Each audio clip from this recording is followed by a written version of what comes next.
Informasi lainnya, saudara, kasus difteri di Aceh masih menyisakan angka kematian. Hal ini dikarenakan cakupan imunisasi masih sangat rendah. Faktanya, Aceh menjadi provinsi keempat tertinggi temuan kasus difteri secara nasional pada 2019 lalu. Salah satu daerah tertinggi temuan kasus difteri adalah Provinsi Aceh. Aceh dilanda wabah difteri dan ditetapkan sebagai kejadian luar biasa oleh Kementerian Kesehatan sejak 2012 lalu.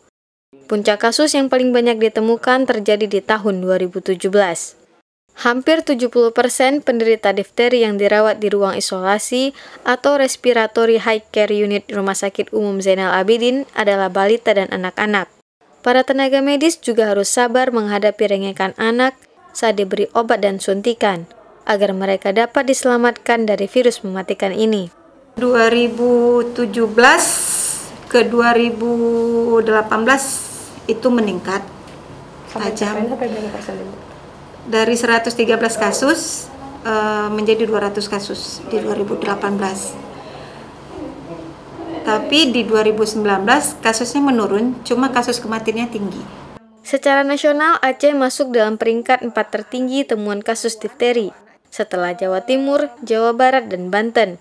Awal-awalnya cakupan Aceh itu memang rendah, tapi karena pasca imunisasi MR kemarin itu tercetus secara massal bahwa vaksinnya itu terpapar dengan unsur yang haram, sehingga membuat polemik di masyarakat bahwa mengkonotasikan seluruh vaksin itu haram.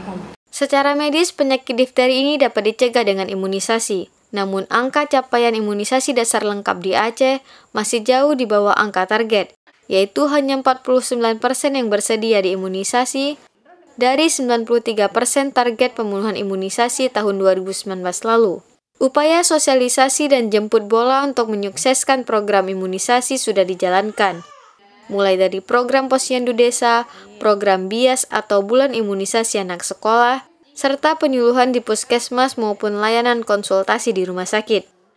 Di Aceh sendiri sempat terjadi penolakan massal untuk diimunisasi pada Agustus 2018 lalu. Pro dan kontra terjadi di tengah masyarakat.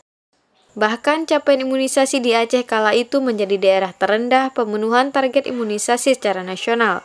Kenali difteri sedini mungkin karena dia tidak terlihat seperti sakit dari luarnya. Jadi kalau ada keluhan nyeri menelan ya, tenggorokan seperti gejala orang sakit saluran pernapasan, kita bisa periksa sendiri di rumah dengan membuka mulut. Jadi kalau ada bercak plak atau membran putih, segera pergi ke fasilitas kesehatan terdekat, puskesmas ya, dokter, untuk memastikan bahwa itu ya atau tidak difteri. Seperti keluarga Yudi Randa, anak sulungnya sempat menjalani perawatan intensif karena didiagnosa positif terkena difteri. Anak sulungnya memang tidak mendapatkan imunisasi dasar lengkap, sehingga bakteri difteri ini menyerang buah hati Yudi Randa. Mungkin kita sebagai orang tua kadang-kadang lupa gitu, terkesan egois, seolah-olah itulah yang terbaik untuk anak kita. Tidak imunisasi kah dengan segala macam alibi atau opini yang kita berikan seolah-olah itu yang terbaik bagi anak kita. Padahal enggak, karena yang menikmati hidup setelah itu adalah dia.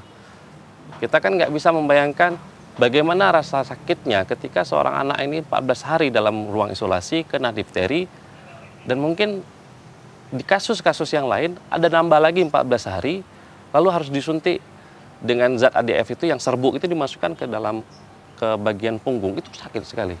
Selama 14 hari, Yudi dan anaknya harus menjalani masa inkubasi di ruang RHCU Rumah Sakit Zainal Abidin.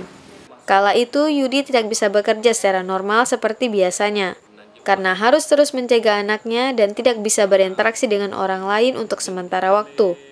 Yudi menuangkan kisah keluarga kecilnya dalam sebuah tulisan ke media blog pribadinya, dengan alasan berbagi kisah inspirasi dan membangkitkan kesadaran pembaca bahwa ada anak yang memiliki hak hidup sehat dan itu harus dipenuhi oleh orang tuanya.